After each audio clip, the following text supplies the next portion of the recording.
அதானியிடம் பிரதமர் மோடி 6000 கோடி ரூபாய் லஞ்சம் பெற்றுள்ளது அம்பலமாகி இருப்பதாக தமிழ்நாடு காங்கிரஸ் முன்னாள் தலைவரும் சட்டமன்ற உறுப்பினருமான EVKS இளங்கோவன் தெரிவித்துள்ளார்.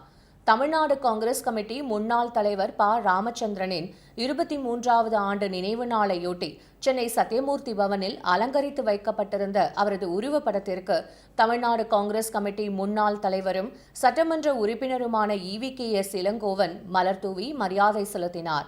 இந்த நிகழ்வில் தமிழ்நாடு காங்கிரஸ் துணைத் தலைவர்கள் கோபண்ணா, பொன் கிருஷ்ணமூர்த்தி, பொதுச் செயலாளர்கள் SA வாசு, தணிகாச்சலம், காண்டீபன் உள்ளிட்டோரும் கலந்து கொண்டு மரியாதை செலுத்தினர்.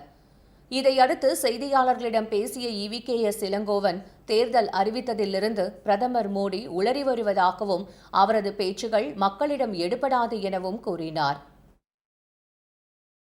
ராகுல் காந்தி அவர்கள் சொல்லி இருக்கின்றார்கள், தரமற்ற நிலக்கரியை தமிழக மின்வாரியத்திற்கு கொடுத்து அதிலே கிட்டத்தட்ட 6000 கோடி ரூபாயை லஞ்சமாக மோடி அவர்கள் அந்த பணம் ட்ரக்காக என்றால் லாரியாக மோடிக்கு போய் சேர்ந்திருக்கிறது என்று இன்னைக்கு ராகுல் காந்தி அவர்கள் சொல்லி இருக்கின்றார்கள்.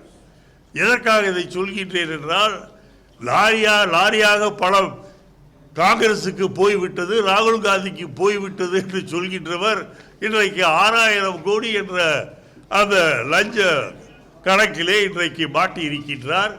இவரை பொறுத்தவரையில் ஆயிரக்கணக்கான கோடி ரூபாயில் ஊழல் செய்வதுதான் இவருக்கு பிரதானம். ஏற்கனவே 5G என்பது உங்களுக்கு தெரியும்.